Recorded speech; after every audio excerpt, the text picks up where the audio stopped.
அகந்தை, அதிகாரம், அச்சமற்ற சவால். மிஸ்ரின் அரியணையில் நின்றான் ஃபிரௌன். நான் தான் உங்களின் உயர்ந்த இறைவன். மனிதனின் எல்லையை தாண்டிய அகந்தை. ஆனால் வானம் அமைதியாக இல்லை. அல்லாஹ் தன் தூதரான மூசா அலைஹிஸ்ஸலாம் அவர்களை எழுப்பினார். ஒரு குச்சி, ஆனால் அது சாதாரண குச்சி அல்ல. அரண்மனையின் நடுவில் உண்மை வெடித்தது.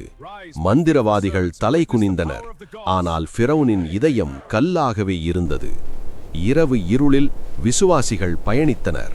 முன்னால் பெருங்கடல், பின்னால் ஆயிரக்கணக்கான படைகள். அந்த நொடியில் மூசா அலை சொன்னார், என்னுடன் என் இறைவன் இருக்கிறார். குச்சி உயர்ந்தது, பூமி நடுங்கியது, கடல் இரண்டாக பிளந்தது. வரலாறு அந்த தருணத்தை மறக்கவில்லை. அகந்தையில் குருடனான ஃபிரௌன் அதே பாதையில் ஓடினார். திடீர் முழக்கம், அலைகள் ஒன்றானது, அதிகாரம் சிதறியது. மூழ்கும் நொடியில் நான் நம்புகிறேன், ஆனால் அது தாமதமாகிவிட்டது. அகந்தையின் முடிவு அழிவு. உண்மையை மறுத்தவன் வரலாற்றின் எச்சரிக்கையாகவே நின்றான்.